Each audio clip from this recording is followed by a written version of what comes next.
Hey guys, this is Mookie with Dynamite Jones.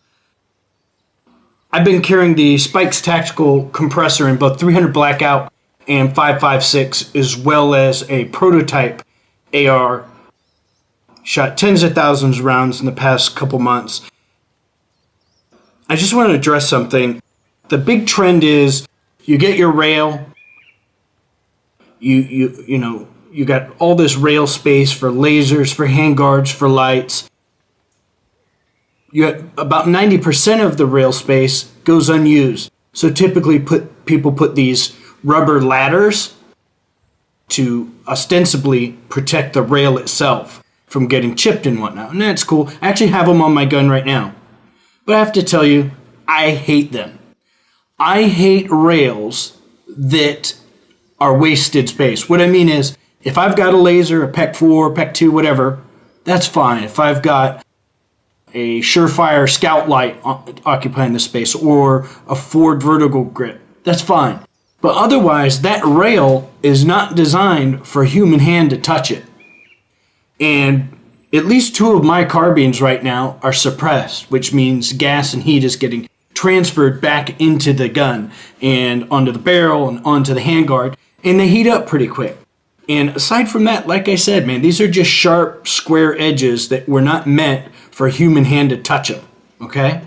So I'm going into work tomorrow, and I'm going to have Wayne, our chief armorer, put these little bad boys all over my guns, all over the rails.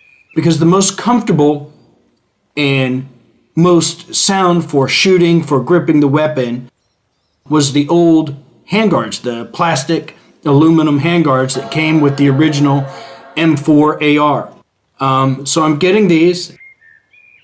I don't know what company makes them. I'm going to try them out, and if I like them, we're going to get a deal with them so that we can sell them.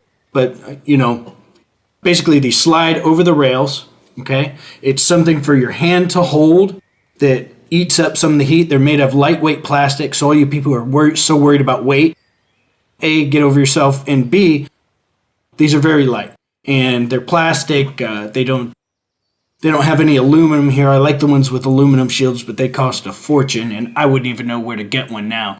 But I just want to tell you guys that it doesn't make your gun look sexy because it's got empty rail space everywhere. And if you're like, oh, well, I need the space because eventually I'm going to get a laser and blah, blah, blah. So now we're talking about a $1,000 gun now costs $6,000. Meanwhile, you didn't buy ammo to go shoot. You couldn't afford to go to training because you bought a laser that you don't actually know how to work.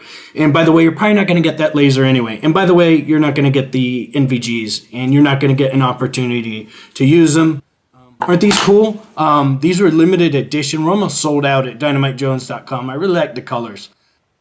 And I want you to know that every dollar that comes in for these, the money goes to support me. I'm joking, making a pun off all these people who supposedly support charities. And that's my logo for dynamitejones.com. You'd be surprised how much time and energy it goes into making a logo. I wanted like a World War II nose art. But if we used a bunch of different colors, it was going to get really expensive. And I didn't want the young lady to be too graphic, so that took like 10 iterations on itself.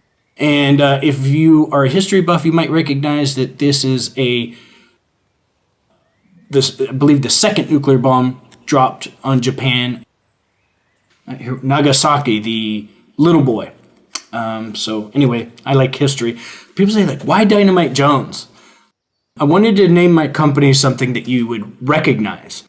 And everyone I know is CEO of something tactical or something dynamic or some kind of solution, real world this, real world that.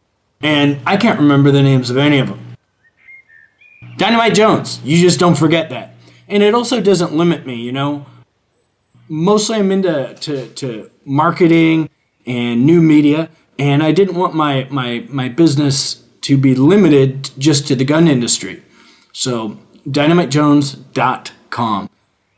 I appreciate you guys watching my videos. I know we all have differing opinions.